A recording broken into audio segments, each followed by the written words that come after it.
Jackson হাইটসে আছি।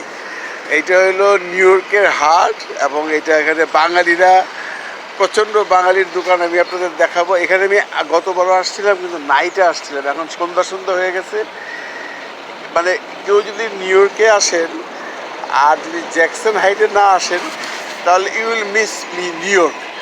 মানে সব বাঙালিরাই আসে। একটা সময় এই জ্যাকসন হাইটই ছিল, এত জমজমাট ছিল না। আমি আজ থেকে 20 বছর আগে একবার এসেছিলাম প্রথম, তখন এত জমজমাট ছিল না। এখন এই পুরো মার্কেটটাকে বাঙালিরা দখল করে ফেলছে, একদম 100% বাঙালিরা দখল করে ফেলছে। মানে এটা আপনাদেরকে বুঝাইতে পারবো না। এদিকে যেদিকেই যাইবেন সেদিকে শুধু বাংলাদেশি, ইন্ডিয়ান, পাকিস্তানি সব আমরাই। এদিকে যদি যাই পার হয়ে আসো, এইদিকে আমার সাথে কিন্তু একজন ক্যামেরাম্যান আছে, এখানকে আমেরিকান এক লেডি, তার চেহারা দেখান যাবে না। এই যে দেখেন ফুটপাতের দোকান বসছে, পুরা ঢাকা শহরের দোকান। এইটা এখন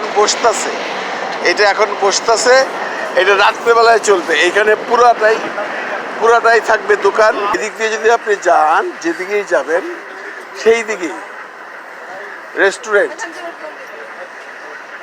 এটা বসে বিদেশি, এটা বাঙালিদের না। চা খাবো, আপনাদের নিয়েই খাবো। কোন দিকে যাবেন? আবার এই যে সবজির দোকান দেখাইছিলাম, বাঙালির দোকান। এটা বাঙালির দোকান, ইত্যাদি নাম। সেলুন দেখেন, বাংলাদেশি সেলুন।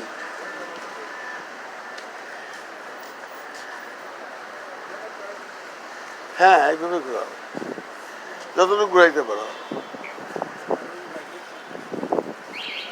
মিষ্টি পান খাবেন? মিষ্টি পানটা দেখো, মিষ্টি পান লেখা আছে।